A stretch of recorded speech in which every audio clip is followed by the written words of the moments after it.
Hi everyone, it's Nicole and I'm here with another layout, and this is the 21st layout using this kit, and it took me an hour and 3 minutes to complete.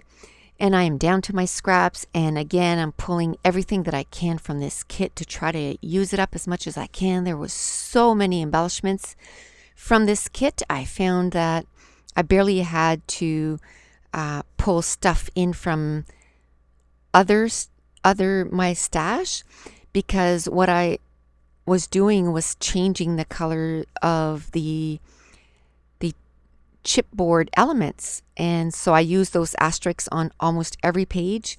I think they were yellow, gray, and blue, and there was a lot of red in this kit. There was a brown, and eventually ran out of yellow ones, so I had to change the colors of them, but I'm getting to use them up. So I think by the time I put this kit away, I might have a couple left, and that's it.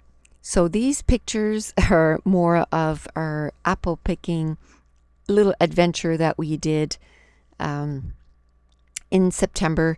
We went apple picking, and it was just the funniest thing, because you can see the pictures, they look sunny, okay? All day it was nasty. Like, it was just not a nice day. It was cold, it was cloudy, it was blah. We were driving there. We had a 20-minute drive, and I said, oh my goodness, if it could only be nice. And my daughter, trying to make me feel better, she goes, but Mom, pictures look better if it's cloudy anyway. And I said, yeah, but because when you take pictures of in the trees, and I said, you're going to, instead of seeing nice blue sky, you're going to see, like ucky black clouds, like it was really not a nice day. So anyway, like I said, it's about 20 minutes away, and as we were driving closer and closer and closer, I was like looking out, and I'm like, oh my goodness, it looks like it's clearing up. And by the time we got there, it was sunny. Anyway, sorry, my daughter was coming up the stairs, so I stopped the recording. It was sunny and so nice, like it was gorgeous. So we were able to, instead of rushing into picking apples and being cold, and it was beautiful, and we were able to take, our time, and we took nice pictures, and we stayed there about an hour. We had a blast, and the baby had so much fun, like we had this little thing that we could sit him on, and he could sit, so he wouldn't sit directly on the grass, and we would just take his picture. It was such a fun time. And of course, my middle daughter, the one that we always tell her she's special, she's like, oh, before we take nice pictures, we have to take silly ones, and so anyway, we ended up doing some, because there's always trees that they cut down, like in the apple orchard. Like if one, I don't know, stops producing, they chop them right off. So it's perfect to put your camera on, to sit your camera on, and then you can just, set the timer and run and get in the picture. So that's what I was doing. I was setting up the camera, and then anyway, so we do have some nice pictures too, but we took quite a few, probably more silly outtakes than good ones. But you know what? We do that every year. So that's part of the family tradition, is we got to have the silly pictures in there, and then we take the good ones. So I am, like I said on the last layout, I am down to my scraps. A lot of it is the second pattern paper. I'm actually, after I'm done this voiceover, I'm going to finish off the 23rd layout, and I might have 15 minutes left on it, and then I'll be done, and then I'll start working on September. So I probably won't start till this weekend, starting on the new kit, only because I go back to work tomorrow, and once I have been up for 14 hours, that's it. The brain is done. But I have videos uploaded, so you should still see videos uploaded every second day. So now I am wanting to use some of these chipboard asterisks, and what I'm doing is I'm using a Copic alcohol ink, and those are great for changing the color of your embellishments, because it writes on photo glass, metal, and it doesn't rub off. So I tried to do it, and then I let it dry and move on to something else, and then I go back and add a second layer, so that, because the more layers you do, the more, the deeper it'll get. And another thing is, if you do it on epoxy stickers and you do it right away, you can actually blend, because alcohol inks these markers actually weren't made for scrapbooking. They were made for artists that color in like pictures, and they blend the colors, and they use 2 or 3 different colors of the same tone of colors. Just they go 3 or 4 shades in between, and they make these amazing photos with either stamp images or they draw it themselves. And but scrapbookers grabbed onto that, and now people stamp images and they color them in. What I use it for is to change the color of my embellishments. I'm not saying that I'll never do the stamp images. I might. Just at this point, this is the only way that I'm using it. So this time I'm going to change those fancy pants letters that came in the kit. And it's almost like I wish I would have gotten it. They gave us a black one and a cream one, and I've used the cream one quite a bit. So now this is a American Craft thickers, and we got it in maybe 2 or 3 months ago. It was in a Studio Calico kit, and I keep it close.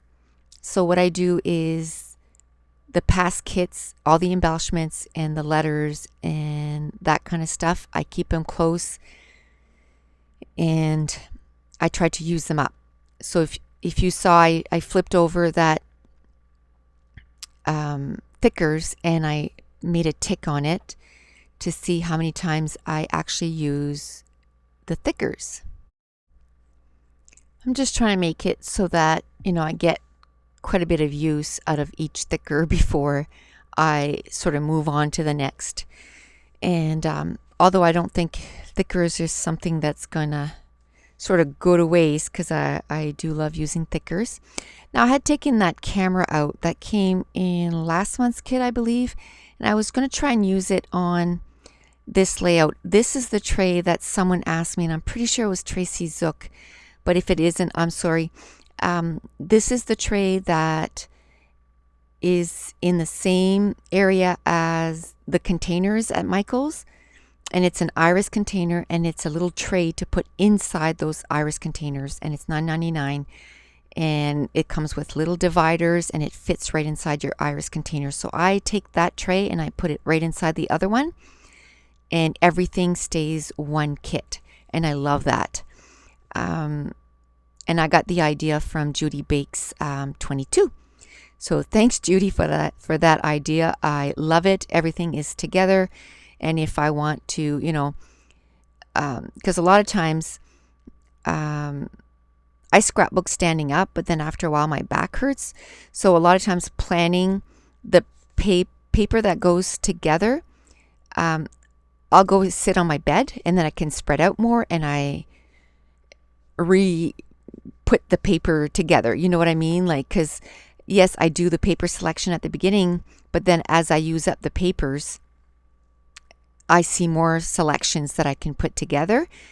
So I keep doing the paper selection over and over again as I'm using the papers. I'm like, oh yeah, that combination would also go good together.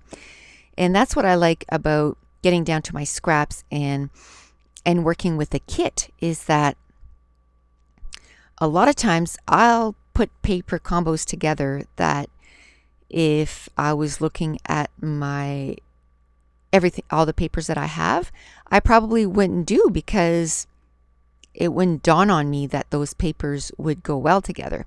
But because I don't want to just do 6 layouts on a kit, and I'm pushing myself to do at least 20 layouts per kit per month, because I have 20 pages, right?